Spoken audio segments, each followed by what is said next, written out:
This is a presentation that will show the potential of the Cloud for Community information infrastructure. Overall, this project has came from a uniquely defined architecture called Sapphire. So Sapphire allows IT infrastructures to be closely set up using a governance policy. This governance policy will define the rights between and inside a domain. One instance of this is Cloud for Health, where clinical parameters are stored and consumed. But this presentation will focus on the Cloud for Community infrastructure.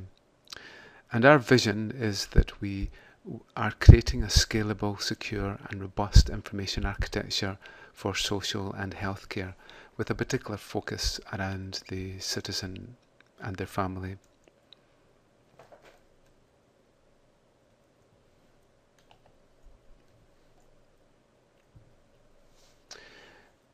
So currently the software infrastructures that we've created are typically centralized.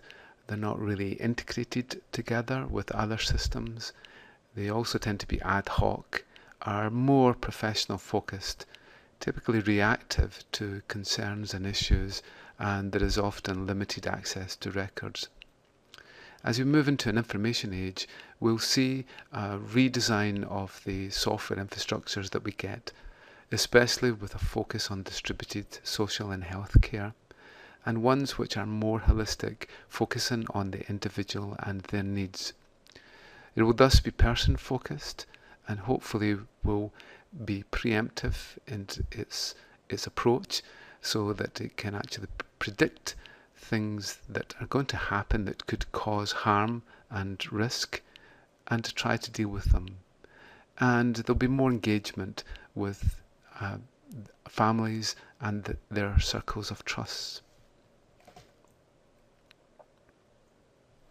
So what are some of the problems that we have just now in the infrastructures that we've created? Well, these tend to be split around societal and technical. The technical problems are often fairly easy to fix.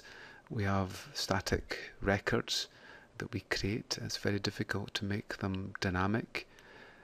We have different systems and different formats used between each of these systems.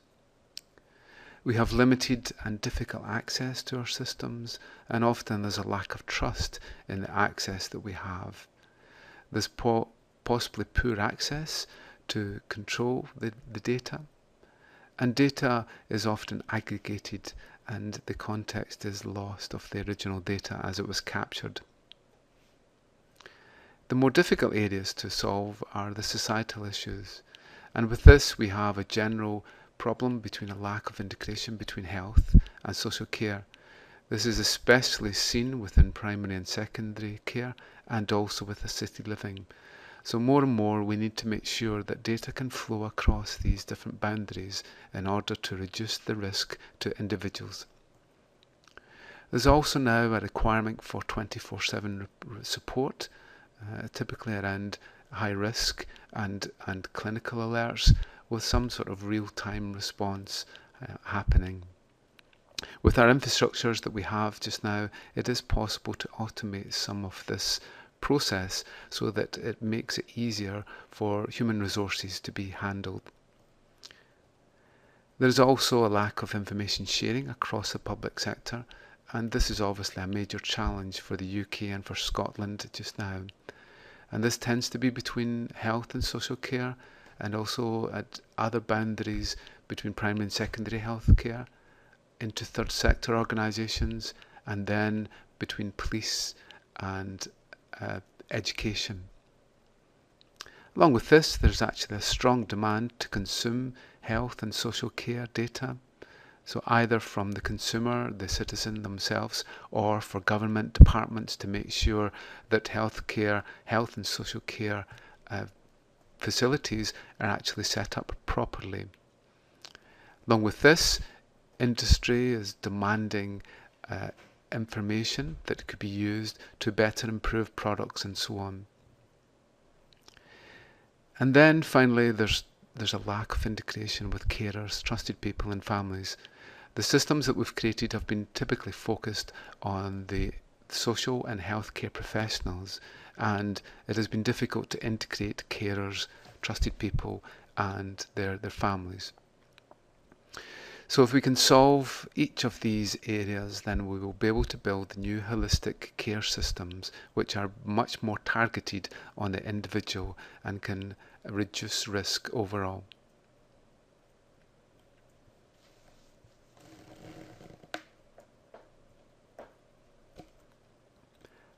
Modern systems must be holistic in their approach and certainly centred around the individual, the citizen, the patient.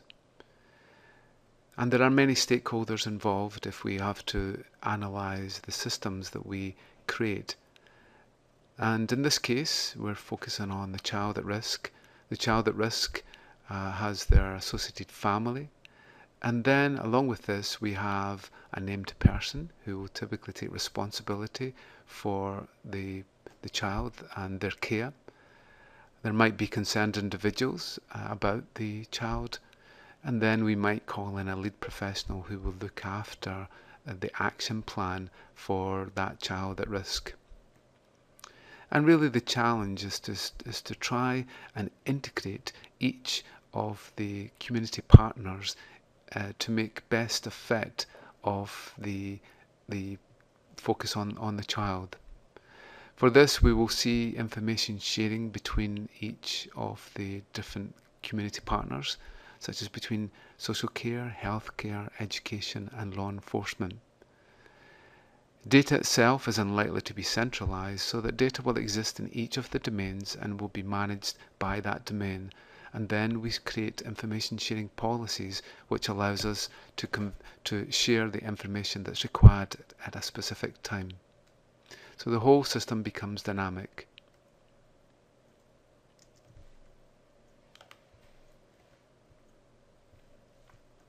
And really at the core of this is the balance between digital trust and human trust. Digital trust is all about defining the identity and the role of the person to make sure they can be identified correctly. And then from their identity and their associated role, they will then get certain rights to be able to consume certain services inside the ecosystem that's created. Within human trust, we obviously need a very strong governance policy that will control the whole of the infrastructure, because we are now sharing information across different domains. So that it is not only the professionals that are involved in the whole infrastructure, but we now reach out into third sector organisations and to the individuals and their associated families. So this requires a strong governance policy which can go from a micro level, such as between one organisation, up into a macro level that would allow it to run within a country and across boundaries. Along with this, it is important that we have strong health and social care services which are useful for the professionals and also for the families themselves. And with strong services that are useful and strong governance, we can increase human trust in the whole of the infrastructure. So what we really need is to make sure that identities and rights are translated across the different community partner boundaries, such as someone in social care can actually have their identity translated into a healthcare environment for the time that they actually require access to some shared information. And this translation will then map on to our rights infrastructure. So a core of this is the trust environment that exists between the different boundaries, and to make sure that this is implemented through some sort of strong governance policy. When we have this, it is possible to create an infinite number of possibilities of sharing information, and the whole ecosystem becomes dynamic in that information is delivered to the professional and to the citizen as they require. The way that Cloud for Community is set up is through the creation of single points of contacts. It is these single points of contacts that provides the information sharing between different domains. These can be micro domains, such as between departments in an organisation, or can be macro, such as between different healthcare authorities or between different community partners. The information sharing that happens between the domains only goes through the SPOC for electronic information. Other types of information sharing, such as over the telephone, through the postal system, are obviously also supported, but it is not required in an electronic sharing method. Each SPOC is implemented with a governance policy, which is a near English readable policy that implements how information is shared between the two domains. Each policy will be unique between each of the domains that share information and is well crafted and is known by each of the domains and is peer reviewed on a regular basis.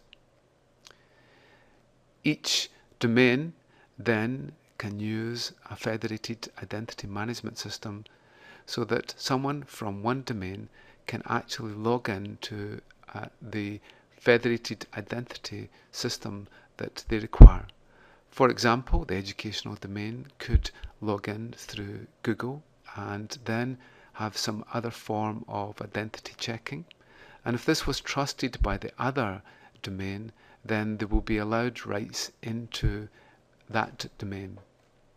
So through a federated identity management system, we can trust certain identity providers to make sure that they can actually identify the individual correctly.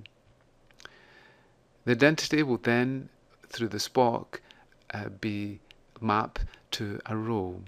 The individual will log in with a certain role, and then that role will give them access, which is defined within the governance policy. By default, no information is allowed to flow between the domains unless it is permitted with a rule within inside the governance policy.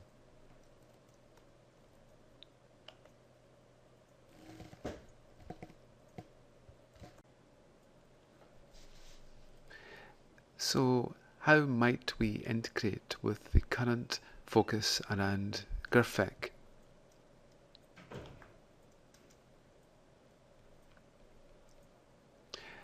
Well, one way is to look at the whole of the infrastructure and to see if the current procedures can be mapped into an IT infrastructure which is holistic and which can be enforced through the governance policy.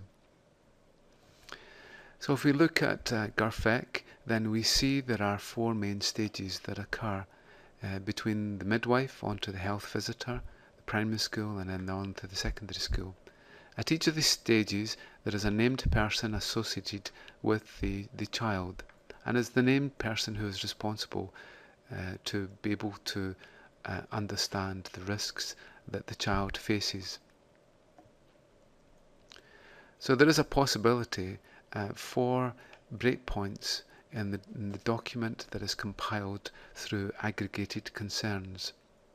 For this, we have the breakpoints, and at these breakpoints we will define whether a concern is carried through, is held back, or is then deleted. So at this stage we could carry through a concern onto the next stage. We can hold it back so that it's still seen within inside the domain that handled the concern, or we can delete it so it will not actually be seen within inside the domain, but it will still be there so that an auditor can go back and see all the things that have been deleted in the past.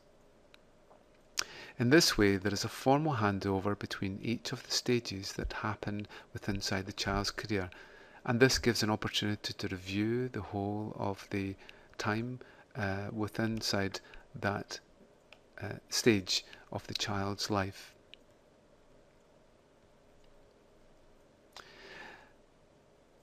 So a concern is raised by a care specialist. So a care specialist would go onto the concern portal.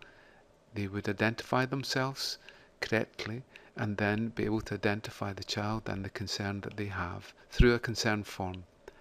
It will then go into a software matching service which will try and match the child and identify the named person at which a concern will be posted to them. And if the concern is serious enough, then they may invoke a lead professional to then define other partners from other agencies to be able to get involved with the child's plan.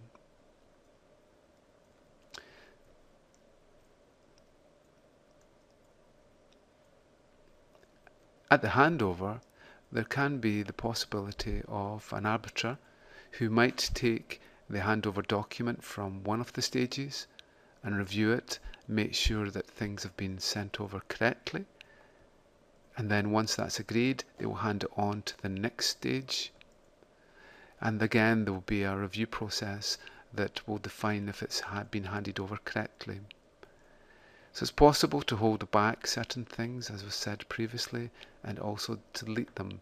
Only the things that are carried forward on the document will be received by the other stage. But at this stage, the person who receives the document might query some things about not having a complete picture and so on.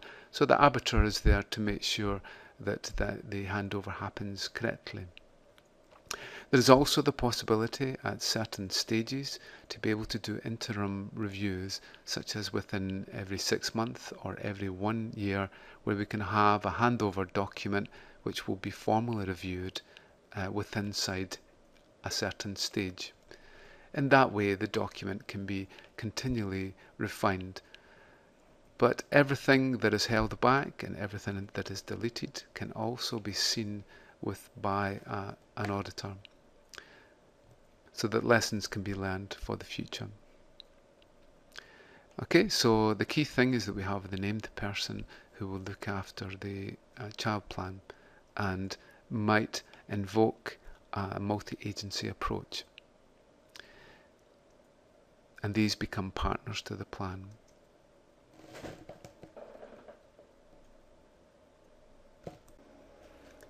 This is a use case for the getting it right for every child.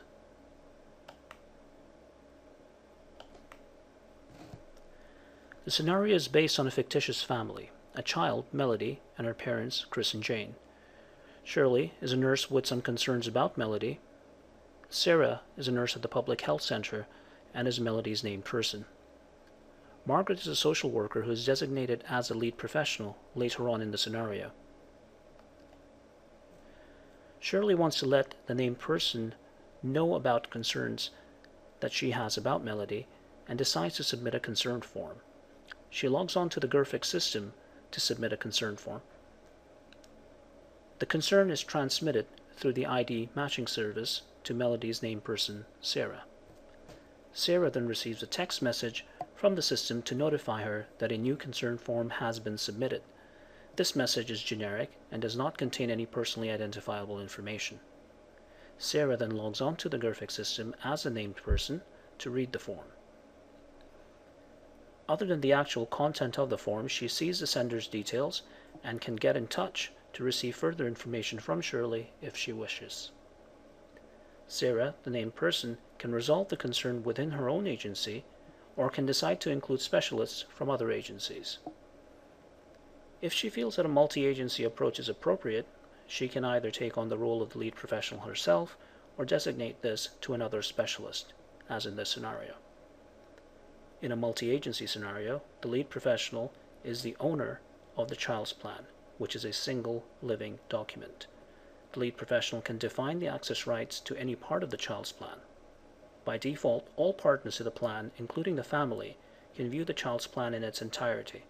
However, the lead professional can also designate specific access rights should exceptional circumstances require that sensitive information be restricted so that it is only viewable by specific roles. Strong auditing and governance ensure that a complete log is kept of any changes to the plan. This includes time-stamped logs of all accesses and changes to the form, so that it is clear when the form was accessed, who accessed it, and what, if any, changes were made or notifications sent or received. The lead professional can control updates to the child's plan by approving or reformatting pending updates, similar to a track changes feature used for word processor. A child's plan may have numerous changes and updates made to it over time. All changes, proposed, approved, or edited, are logged in the audit logs, which can be seen as a complete timeline of the child's plan life cycle. The audit logs are secured through strong encryption and accessible in the event of an investigation, such as that of a serious case review.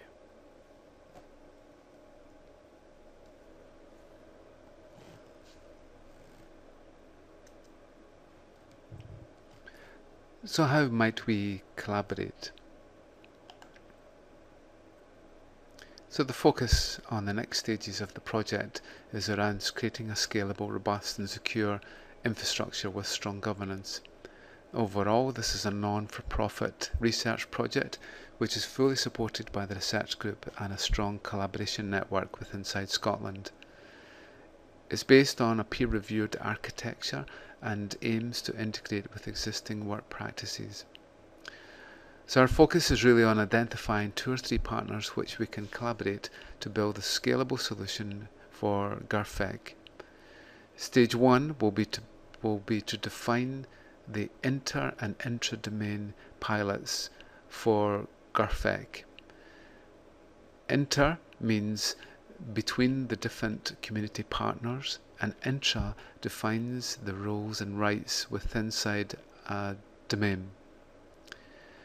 So if we can define both the inter and intra, then we can create a scalable infrastructure which is secure, robust and scalable.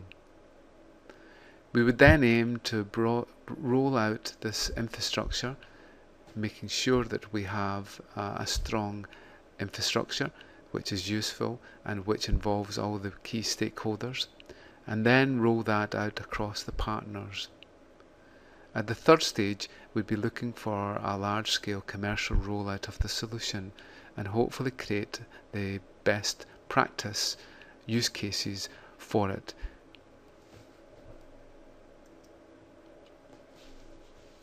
And this is our vision. We really want to take the expertise which is within Scotland at the current time and create an IT infrastructure which would support the development of a citizen-focused holistic care infrastructure. Thank you.